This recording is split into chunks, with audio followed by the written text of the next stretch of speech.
Hello and welcome back. We have understood how to build a multi-class classification model and then how to do error analysis, and you know how to fix the problem, right? So I was actually trying to explain that when the algorithm is incapable of doing multi-class classification, especially the logistic regression or SGD classifier, the scikit-learn will use one versus all algorithm, because the SGD classifier can handle huge volumes of data. The scikit-learn will choose one versus all algorithm to perform the multi-class classification. So let us try to understand how exactly the one versus all algorithm works.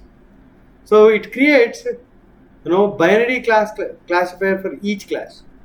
I think you remember in our binary class classification, we have taken fives and not fives, a data set with fives and not fives. We converted all the other labels other than 5 to not 5 and then built a model that is for the class 5. If you have to build a multi-class classification using one versus all, you will try to do zeros and not zeros a data set and then build a model, ones and not ones a data set and then build a model, twos and not twos and then build a model. Like that for each class, you will take a data set, you will transform the y variable and build a model. And when new record comes in, you pass the record to all these 10 classes, 10 models, and then whichever model gives you the highest accuracy, you will say the record belongs to that particular class. To simplify or to simply understand, if I have a data set with a triangle, rectangle and circle, and I need to build 3 models, one for triangle versus all, second for circle versus all, third for rectangle versus all.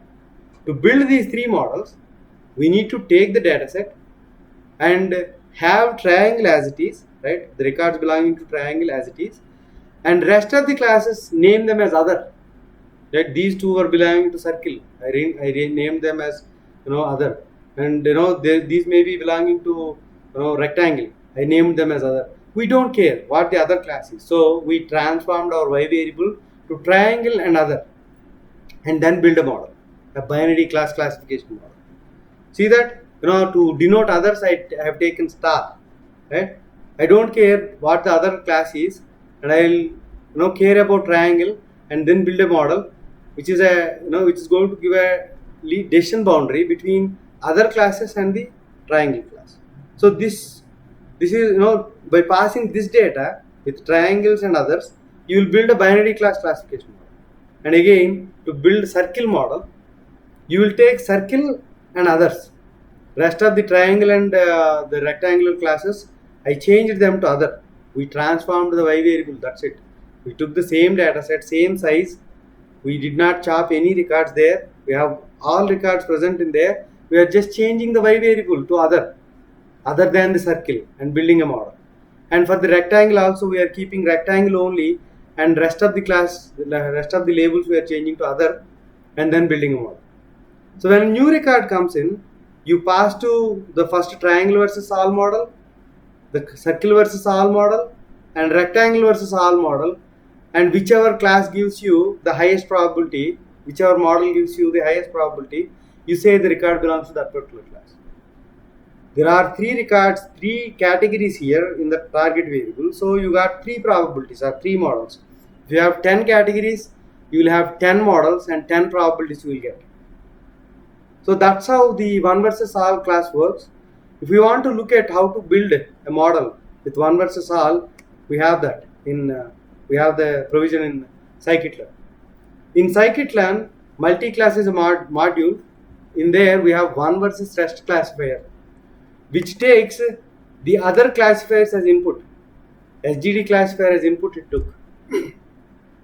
So the one versus rest, we created a class and then said fit. By default, when you are using SGD classifier, internally the scikit-learn is doing this just to show you that there is a facility for us to actually do, right? I am just showing. Maybe in future you may build your own custom algorithm. So you can actually pass it to one versus rest classifier and then build a model and do whatever you want. right? So for that purpose I am showing. So SGD classifier, you passed it, and then the one versus all dot fit is actually going to train, right? If you say fit, the digit recognizer and the digit X train and digit Y train we passed, right? So the model got trained here, and now if you look at the estimators, it got 10 estimators. In the slide I showed you that if you have 3 classes in the target variable, you need to build 3 models.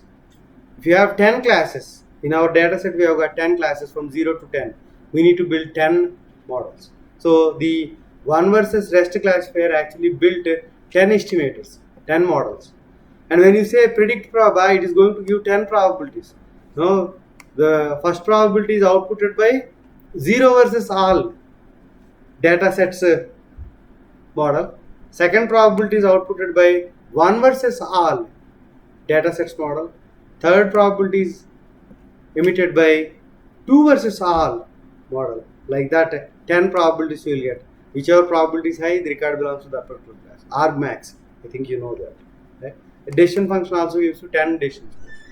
When you use predict, 1 versus all dot predict, it gives you prediction. That's it. We are least bothered about these probabilities and decision functions. If you say predict, it gives you the prediction, right prediction of the class. So that is how the 1 versus all works. We will meet in another session to understand 1 versus 1. Thank you.